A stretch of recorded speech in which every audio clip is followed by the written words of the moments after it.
करें।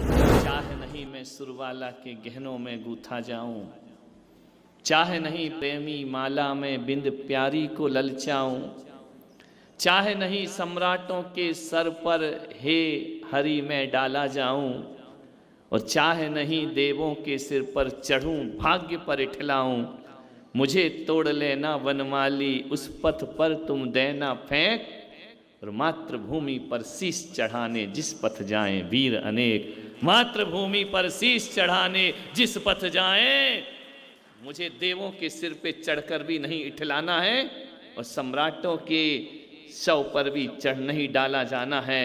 और वह फूल एक अभिलाषा करता है कि किसी श्रृंगार रस में रंगी हुई प्रेमिका के गलों में भी मुझे नहीं जाना है। यदि भारत की भूमि पर मेरा जन्म हुआ है तो जो राष्ट्र भूमि पर मातृभूमि पर शीश चढ़ाने वाले वीर हैं उनके पथ पर चढ़ाकर मेरा फूल बनना सार्थक कर देना, मेरा जीवन सफल कर देना। आज यहाँ पर राष्ट्र भक्त बैठे हुए हैं, राष्ट्र पुजारी बैठे हुए हैं। मान्यवर, मुझसे एक ने कहा ये मातृभूमि क्या होती है? ये भारत के लोग भारत को माता क्यों बुलाते हैं? मां कह करके क्यों बुलाया जाता है भारत को? मैंने कहा ये भारत को ही बुलाया जा सकता है और दुनिया के किसी भी देश में ताकत नहीं कि उसे मां का दर्जा दिया जाए। ध्यान रखना, केवल भारत, केवल हमारा हिंदुस्तान, हमारा आर्यवर्त, ध्यान रखना। मुझे एक घटना याद है 1939 को जब द्वितीय विश्व युद्ध हुआ, ये पूरी दुनिया युद्ध को झेल रही थी। भारत के भी हजारों लाखों सैनिक शहीद हुए उस युद्ध में। ध्यान रखना, ये बंद कर दो ना, कूलर आवाज आती, थोड़ी देर को बंद कर दो।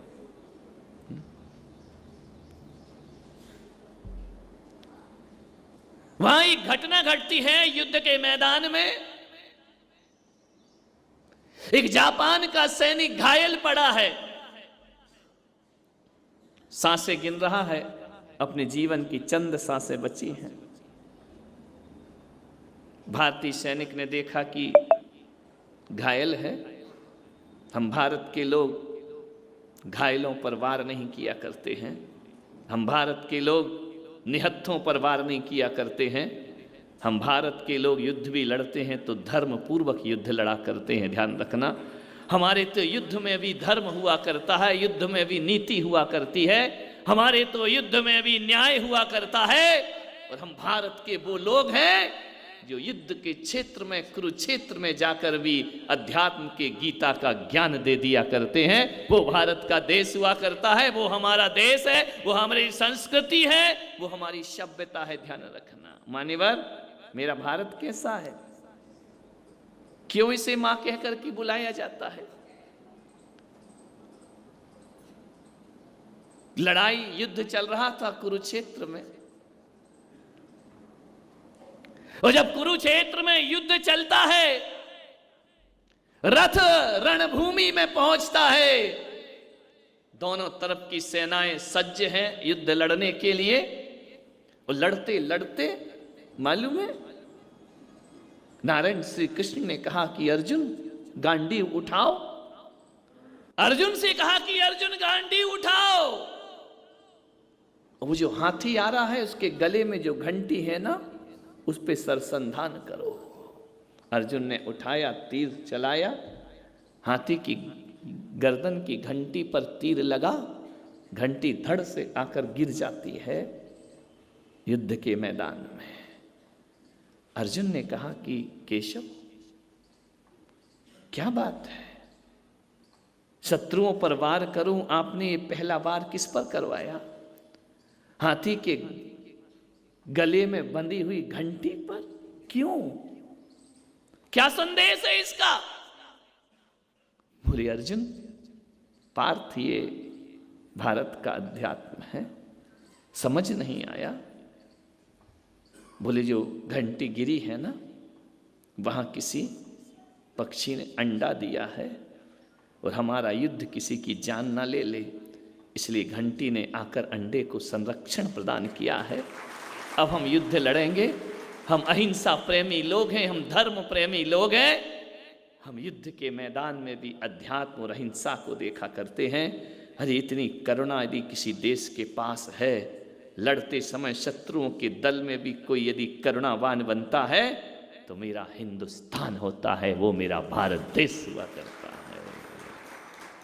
कि युद्ध हम में है, उस जीव में नहीं। उसकी मां तड़फेगी, घंटी से सुरक्षा कवच बना दिया। ध्यान रखना, ये है असली गीता, ये है भारत का धर्म, ये है भारत की सनातन परंपराएं। ध्यान रखना।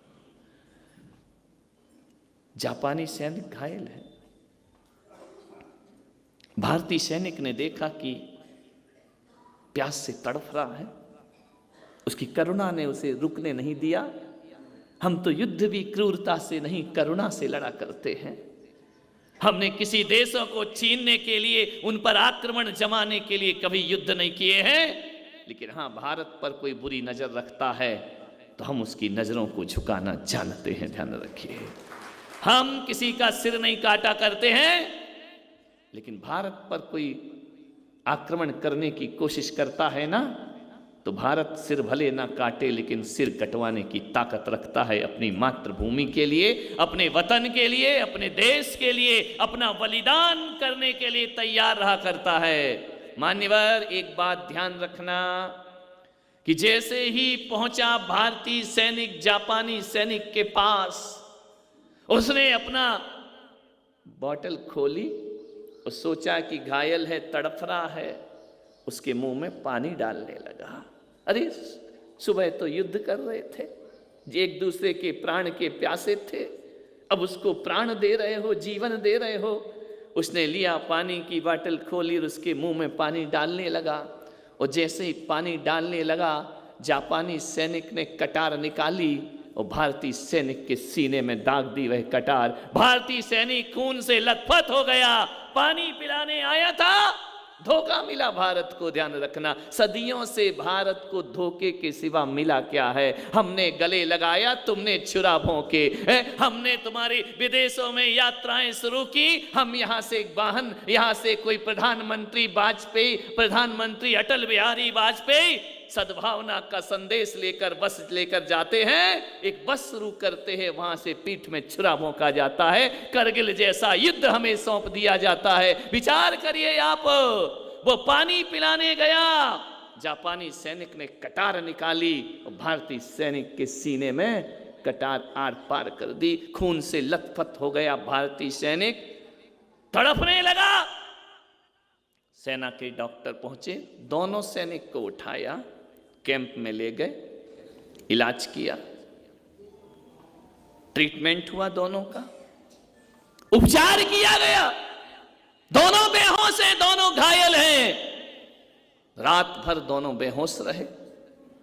सुबह होश आया तो भारतीय सैनिक के लिए उस कैंप में एक नर्स दूध का गिलास लेकर आती है। हल्दी वाला दूध, इसे पियो, तुम ठीक हो जाओगे। भारतीय सैनिक ने देखा कि मैं घायल हूं, मेरे लिए हल्दी केसर का दूध आ रहा है पीने के लिए। वह उठा, बाजू में देखता कि उसके बाजू में जापानी सैनिक भी पड़ा है। उसे भी होश आता है। भारतीय सैनिक उठता है और वह गिलास का दूध लेकर उसके पास जाता है। जापानी सैनिक कहता है कि मेरे पास क्यों आ रहा है?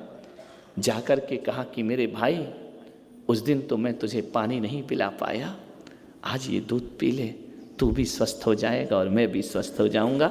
तेरे को जीवन मिलेगा, तेरे को प्राण ऊर्जा मिलेगी। अरे मैं यहां लेट करके अकेले दूध नहीं पी सकता हूं। उसने नर्स से कहा कि जाओ एक गिलास दूध और लेकर के आओ, और वो अपने हाथ के दूध का गिलास जापानी सैनिक के हाथ में बढ़ाता है। जापानी सैनिक जैसे ही हाथ पकड़ प्रधानमंत्री गरीब कल्याण अन्न योजना, विश्व की सबसे विशाल खाद्य सुरक्षा योजना, वर्ष 2020 से धारा बह जाती है, फूट फूट करके रोने लगता है कि यार तूने मुझे पानी पिलाने आया और मैंने छुरा भोंका तेरी छाती पर, उसके बाद भी तू मुझे दूध पिलाने आ रहा है। भारतीय सैनिक ने कहा ये बातें बाद में कर लेंगे, पहले अपना उपचार करो और ये दुग्ध पान करो, दूध पियो इसे। उस दिन जापानी सैनिक ने अस्पताल में खड़े होकर के कहा कि आज मुझे समझ में आया कि भारत को माता क्यों कहा जाता है, भारत को माता कहकर क्यों बुलाया जाता है, क्योंकि इतना बड़ा साहस अपने पुत्र को दूध पिलाना ये अमेरिका भी जानता है, चाइना भी जानता है, जापान भी जानता है, लेकिन दुश्मन को दूध पिलाने वाली कोई माता होती है तो केवल भारत माता इस धरती पर होती है, जो शत्रुओं को भी दूध पिला दिया करती है। ध्यान रखना, हम वो भारत के लोग जो दुश्मनों को भी दूध पिलाया करते हैं। ध्यान रखिए, विचार करना है, आपको सोचना है। ऐसी पावन गौरवशाली हमारा इतिहास, अरे किसी भी देश को, किसी भी वतन को यूं ही मां कह करके नहीं बुलाया जाता है। उसकी संस्कृति, उसके संस्कार, उसका अध्यात्म, उसकी परंपराएं।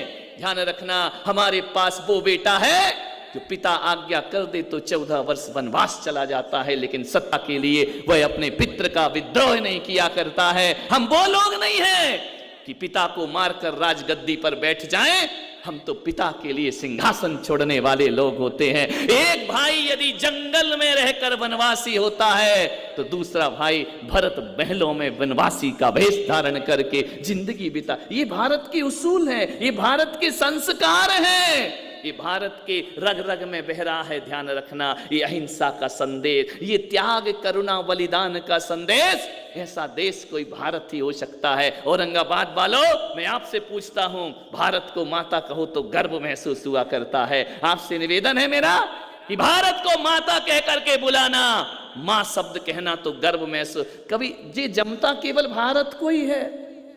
अच्छा चलो बोल के देखो, अमेरिका माता जमता है क्या? फिट ही नहीं होता है, कहां से हो जाएगा? अमेरिका माता, चाइना माता जमता है क्या? जुबान ही गवाही नहीं दे रही अपनी, क्या कर सकते? जापान माता बोल के देखो, सिंगापुर माता बोलो ना, पाकिस्तान माता। ये माता नहीं, पूरी दुनिया के ध्यान रखना, जितने भी देश हैं, इंडोनेशिया माता, कुवैत माता, दुबई माता, काय की माता? माता तो केवल अपनी भारत माता हुआ करती है। माता का दर्जा तो केवल भारत को ही शोभा दिया करता है। ध्यान रखना, अमेरिका दादा हो सकता है, माता नहीं हो सकता है। ध्यान रखना, अस्त्र शस्त्र पैदा करके दुनिया का दादा बन सकता है, बाप बन सकता है, मां नहीं बन सकता है। एक बात ध्यान रखना, एक बात निवेदन करता हूं कि बाप और एक मां होती, एक पिता होता है। ध्यान रखना, यदि पिता ना रहे तो मां पिता की भूमिका निभा दिया करती है, नारी निभा देती है, लेकिन पुरुष में ताकत नहीं है कि मां की भूमिका निभा सके। ध्यान रखना, इसलिए हमारे देश को पिता नहीं कहा जाता, हमारे देश को माता कह करके पूजा जाता है।